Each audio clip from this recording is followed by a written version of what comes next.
Hey y'all, out at Strip Technologies, and Larry called me, and he's got a '64 Corvette that he's getting ready to strip the paint off of, and invited me out to take a look at the process of doing that on a fiberglass body. And it's gonna kind of make you sick because the car's in paint now and it's red. It doesn't look too bad, and we're gonna take a sandblaster, some kind of a media blaster to it. So anyways, let's go in here and talk to Larry and see exactly what it is we're gonna do. Hey Larry. Hey Scott. How's it going, brother? Hey man, just like always. Yeah. Feet up, windows down. Have the day in paradise. I got you. Tell me, I mean, this car, it's a pretty shade of red. What are you going to do to it? Well, this is a 1964 Corvette, and the owner saw the gray Corvette and the red Corvette, and he rode in them, and he realized that his Corvette didn't ride and handle as good as ours. So he decided to buy one of the new chassis like we've got under ours. And so to do that, you have to take the body off, and his paint doesn't look real good, and he really does know that it's better not to paint on top of old paint. Right. So he has contracted us to remove all of the old paint down to the fiberglass, and then B-Rotter Custom will come back and repair all the fiberglass and get it ready to paint. Are you all going to build them, basically another Lydia? No, he doesn't want the body that modified. Okay. We are going to modify the rear quarters. He's put a C6 suspension under his, and we're going to tub it, but add 1-inch fenders back here instead of 2.5 or 3-inch fenders. Oh, okay. So we're actually going to purchase a fender extension. Oh, okay. So it won't be as hard to do as Lydia was. No. It won't be one off either, but... No, but it'll be a good-looking car. Right. We don't know what's under the paint. I have suspicions. I see bad places. Right. And so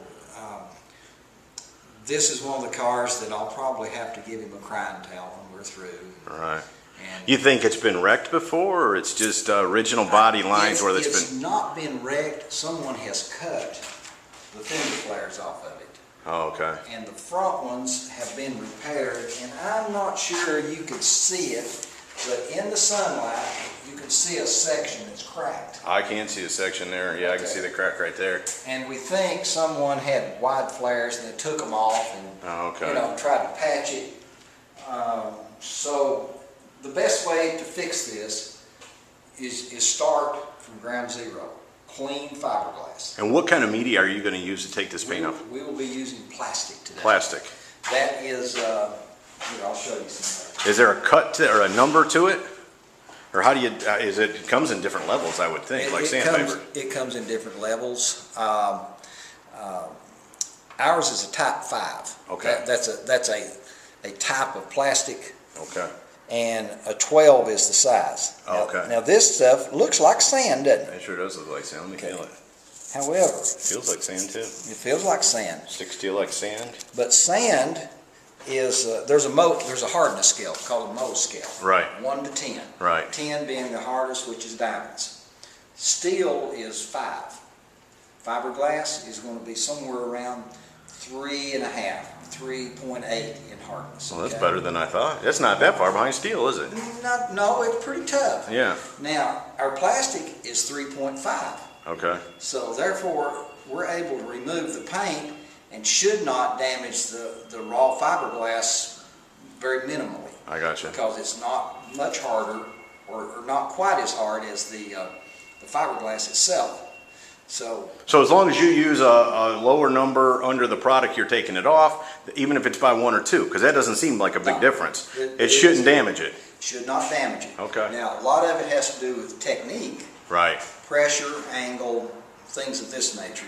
Operator. What kind of pressure are you going to be using? We're going to run at 50 psi at the machine, and we should be running about 35 psi at the hose, at the nozzle.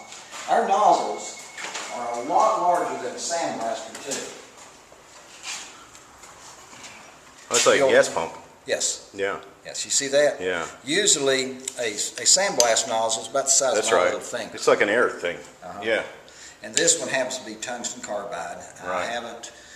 I haven't bought one in 20 years. They just don't wear out. They just don't wear out.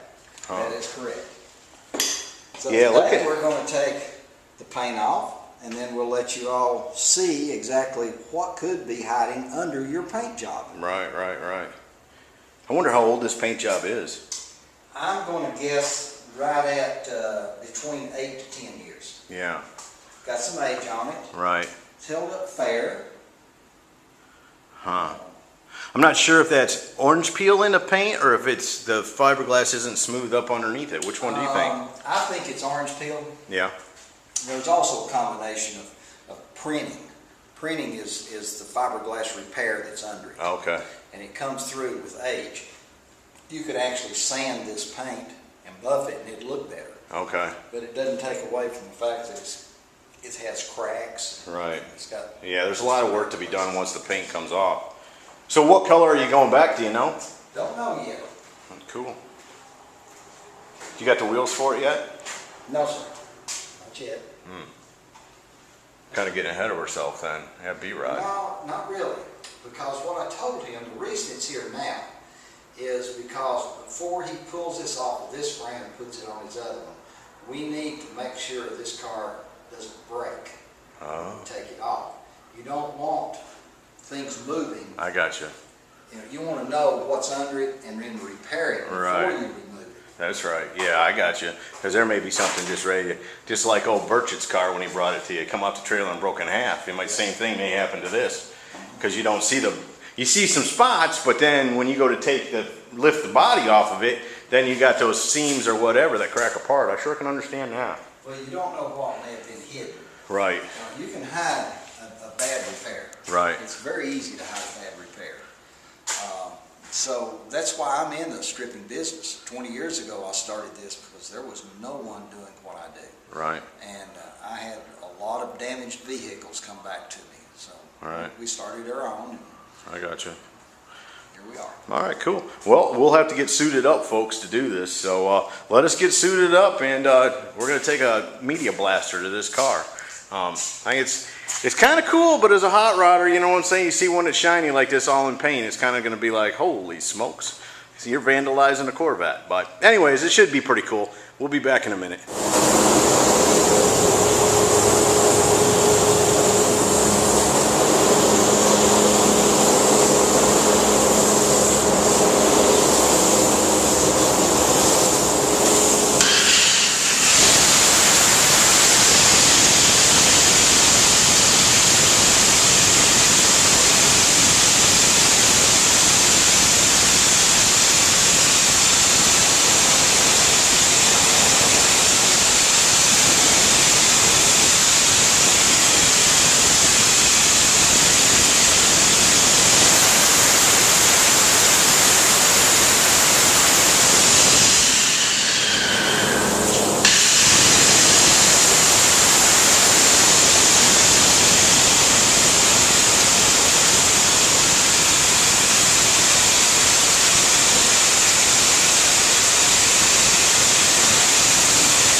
Guess you noticed the paint just sort of flew off, didn't it? Yeah, it sure did. Flew right all over me. Right. Yeah. But you did notice also that there was something under the paint. It was light. Yeah. It was like you're almost taking it off one level at a time, I could see. Yeah. It was a primer, and then under that primer was another color primer, gray primer. This car has been stripped before, so that's one reason that it looks a little rough in places. Now, I didn't take all this off yet. Right. And I probably won't, because this car has been stripped. A layer has been already removed. Oh. So I want to be careful. And besides, we'll take a little sandpaper and that just follows. Sure, yeah. This is the bonding strip. This is where this quarter is mounted to here, and then there's a strip that's filled, so they glue them together. You think that's factory? That is factory. That is factory. Yeah. So we're used to seeing this, and here is a surprise. This fender, I thought had been completely cut away. Right. It is missing the lip. It has been radiused just a little, by about a half an inch. Huh. If they hadn't done this, this would be perfect. Right. So, we're going to have to put a quarter on it anyway, just a little bit wider. We're going to add an inch to it. You think they did that for tire size or something? Yes. Yeah. Now, when I strip this, unless you are aware of this, this is zinc die cast. This is metal here. Oh, okay. And if you notice, we stripped the paint off of the metal and the fiberglass at the same time. Right. You see how nice and smooth this is? Right. It's ready to sand. What's going on right there? Right. This is where we have a concave area. Stuff starts rolling. Right. And before we can get the paint off, it has actually dug into the fiberglass. Okay. Now, So you could blow a hole in this if you kept it on there. Oh, you could. Yeah. You need to know what you're doing, that's for sure. That doesn't hurt a thing. No, you'll fix that. Yeah. Now tell me, Larry, how long will it take you to strip this whole car with this process? Oh, usually it takes right at 8 hours. Okay. Plus 2 hours to prep and another hour to clean up. So you're looking at about 10 to 12 hours. All right. What do you think, you'll have it done tomorrow night or something? Yeah. Okay. We'll have it done tomorrow afternoon. Okay.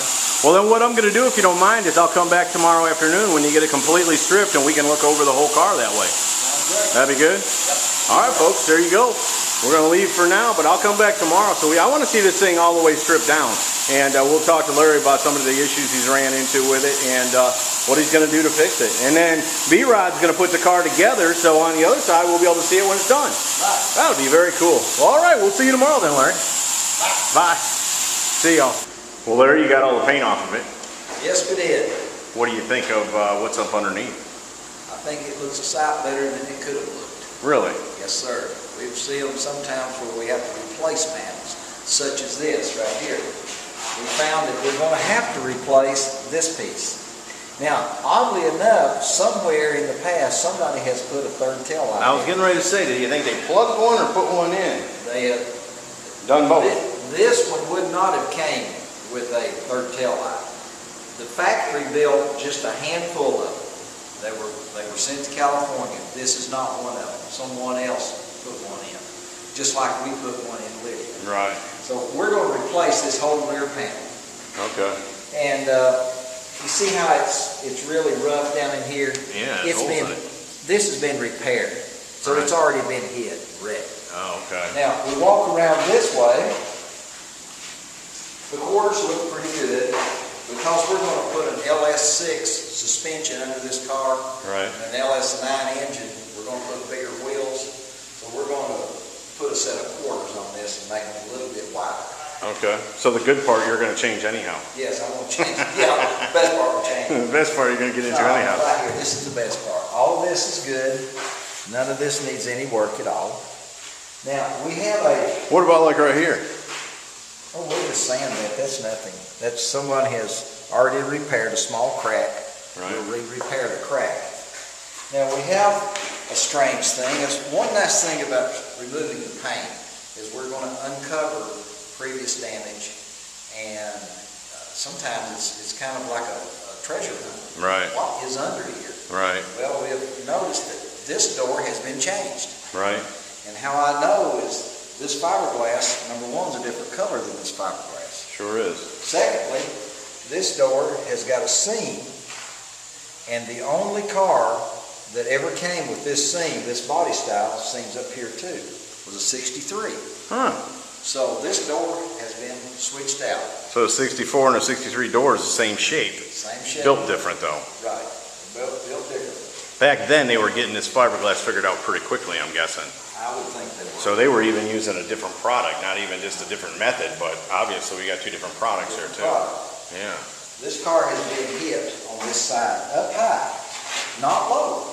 This looks pretty good, but up here, it looks like something just, you know, really damaged it in this area. Right. And this is a very bad repair. I have to decide whether I'm going to repair this or put a new front end on it. A new clip? A new clip. I prefer using the original if I can. Right. But when they become broke and this is a bad repair to start with, I've got to get the old repair off to see if there's enough to... Well, how will you do that? Will you cut it out or you sand it down to see where it stops at? I'm going to peel it off in layers. See, this is fiberglass cloth. Right, yeah, it's matte. And we don't use cloth, we use matte. Right, There's a okay, difference. I got you. And so we'll get this off, whether it's peeling, it'll peel, then we know it's bad. We might have to grind it, but whatever we have to do, we're going to remove all the old damage. Right. Rebuild it. Right. It's It's got a big patch in here too. Right. Yeah. Patched here, this whole top has been replaced. Right. I may just replace the top. Don't know yet. Right. And up here, we removed the paint on the headlights. And this is zinc die cast, pot metal. Same method as the fiberglass, and it Right. doesn't damage anything. Right. We can tell that right here, still we have previous damage and previous repair. Right. And over here we have the same problem. And here is something funny as all get out. Someone at one time has replaced this headlight door. And junkyards were notorious for taking these little yellow markers and they'd mark things on them. Right. And somebody has marked help. Right, I see And that. so they sanded it off, but it'll always mark it. Well, you couldn't see that through the painter. You didn't notice it through the painter. You notice it now. Oh, here's another interesting thing. Both corners, see this white? Yeah. This has been replaced. And I suspect what happened many, many years ago, custom guys would take the parking lights off. Someone else came back and wanted to put it back on, so they purchased a corner. Oh, you can buy just a corner? You can buy just a corner. Oh, wow. And our damage pretty much stops right here. The rest of this is in good condition. What's happening here, though? A mess. Yeah, I mean, I got that. That's my definition of something. What's the professional definition of it? That's a pretty good definition. Mess. Don't really know. This thing has been, part of it's rotten. And it's maybe rotten due to a previous repair that wasn't done well. Right. Moisture got behind it. It started kind of deteriorating it. There's supposed to be a bonding strip through here. Right. The bonding strip is missing. So they didn't even do it right when they did it. No, They didn't use the right products. And then you got some, this is Bondo here, right? Yeah. I'll just cut that out. Right. Probably I'm going to replace this lower piece more than likely. Oh, yeah. The rest of this is in great condition. I see nothing wrong. There is one little spot here that it has a hole, and this tells me that this car was stripped once before, and somebody got a little too aggressive with their sandpaper. I got And you. they made it thin. Not a big deal. We refiberglass. Right. So you all are going to do, what happened here too? A stress crack. Oh, okay, somebody's fixed it. You know, we know just this is a typical thing. I got you. Used to people think that they should put this cloth rather than matte. It would be stronger. No, it's not any stronger. And the resins we have today are a lot better than the Right. resins. So you're going to take this car all the way from here to a finished product? Phase one of our job is to take it to primer. That means we put new quarters on it, we repair the fiberglass, we get it in rough filler work and primer. Then it goes back to the owner, and he's going to set it on his new C6 frame. Once he has everything fitting, if he desires, he'll bring it back to us and we'll finish it. He wants to do a lot himself. He wants his car to look like Lydia, but not all people can afford to do this. That's an expensive. And no insult to him or anybody else, but this isn't something you watch a few videos on YouTube and you figure out how to make a car look like Lydia. No.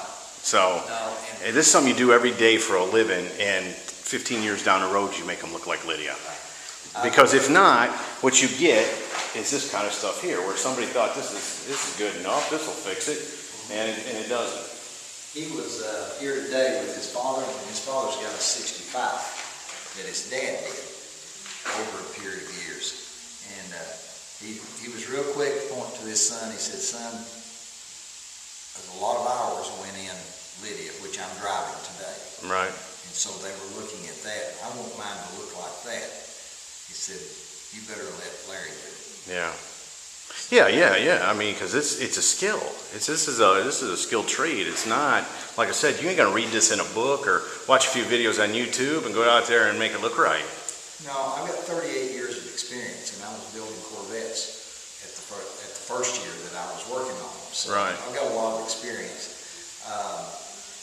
But I'm willing to work with you. But doesn't that make you cringe when somebody says, "Oh, let me take it back home and do some work"? Don't they usually show back up worse shape than when you send them away and you got to start all over again? Sometimes, but it really doesn't bother me. Yeah. Now, here's my philosophy. You, the individual, need to enjoy your car. And whatever it takes to let you have enjoyment, that's what you should do. You let me do what you either can't do or don't want to do. And if you try it and you fail, don't be afraid to come back to me and say, "Hey, yeah, I need some fix help." it. I forget you get paid by the hour. That's the attitude to have. That is true. Yeah, they'll help me sell a lot of jobs. Well, but the thing is, we've been over it before too, is that that's a personal decision. Yes. I mean, I've known you long enough to know that I'm sure you've had this conversation, or you will have the conversation with them and let them know that, hey, look, this isn't as easy. And you know what I'm saying? I mean, the advice ain't free. You can't call me every 10 minutes and expect me to run over there and do a bunch of work for you. And Oh, I don't do that. No. Once it leaves my shop, it stays. He deals with it. But I still don't care. It doesn't bother me that he wants to try some of it himself. Right. How did I learn? Yeah. That's right. Okay. Yeah, well, you tried, but this guy's got a real job. Yeah. You see what I'm saying? He makes his living doing something else. It's like the commercial you see where the doctor's playing basketball and you say, why would you have the doctor do your job? It's the same thing. And I know that it's dirty work. And the thing is, part of what I get to do hopefully is reveal to people that are not aware of the work and the skill it takes to make these hot rods look the way they do. They're not just beautiful pieces of art when they get done and it's like, oh, you had a few minutes in that. No, like you said, 38 years experience. PJ's got what, probably 20 years experience, Together, y'all almost 60 years experience to get one to turn out. And you still, I'm sure you'd admit, you still end up redoing stuff. Stuff still doesn't go right the first time, you know what I'm saying? I mean, yeah, you're still learning. So, I guess you don't have to be a fortune teller to see how this story's going to end. No, you don't. But here again, I believe if you can do something, I'm going to let you do it because you can say, "I did it." Yeah. You're going to be happy. Right. When you come to me, you be willing to let us do what we do best. You're a much more congenial customer when you come back, because now you're like, okay, I see what went into it. And here's the other thing I don't think people understand, because I get this, because people see that a lot of times I don't do stuff to my own car. Well, Scotty, if you're a real hot rodder, aren't you supposed to be doing it yourself? Well, I don't have the skills and the tools to do it. Okay, that's the other thing. And then again, back the clock up 40 years ago, we weren't at the level of hot rods that we're at today. You know what I'm saying? I mean, to have a body line showing, or to have a little bit of orange peel or something, they all had that. But now, that's not what this guy's looking at. He's looking at Lydia, which is near perfect. And he's not going to be happy with anything short of near perfect. And I just think that, you know, I'm not saying, this isn't a personal thing to him. It's just to anybody out there that thinks, well, I'm going to save me a little bit of money. I'm going to do some of this work myself. Heck, it's just sandpaper and elbow grease. Well, it may appear that way, but there's really a skill that goes into even sanding something and getting it smooth and making it right. There is, and you know, you've done, this is probably our 6th, 7th, maybe 8th video, I don't know. Right. And we try to project an image of professionalism, just like you're going to the doctor or the dentist. You're bringing your car to the professional. We don't do the mechanical work. We make all the parts fit. They work together. They work properly, and it's a stunning look. Right. So we're visual as well as making everything work together as one unit. Right. It's not like GM. It's not going down the center. That's right. Yeah. I'm willing to work with anyone. Sure. There's things I won't do, but we talk individually on that. Right, right. No, I understand. Well, I guess the next time we should come back then is before you shoot it, before you put it in primer. I may let you come back when we're doing some fiberglass work. That'd be good. Yeah, that'd be good. We'll let you know about 2 weeks. Now, if you decide, will you get it to a point where you cut all the bad spots out and everything like that before you start fixing them, or will you fix them one at a time as you go along? We look at the cars as a whole. Okay. I'll pick a spot, but because you've got a fender in the door that needs work, you can't just fix one and not fix the other. Right. I got you. Okay. It's a unit. I got you. But we'll have a plan. We'll start left front and move around. All right. Well, cool. Well, folks, there you go. There's a 64. It's starting out at Strip Tech. It's going to B-Rod next. Once Larry gets done with his part of it, or we'll go back and check on this one, that's for sure. And then I met the guy today too, and he seems like a really cool guy. So I'm sure in the end, whatever the end result is, we'll be able to finish this one up and see it when it's a finished product. And I think it's pretty cool because we caught this one when it came in to get the paint stripped off. It was bright red yesterday. So anyways, hope you all have enjoyed it, and I'll see you later. Thanks. Bye-bye.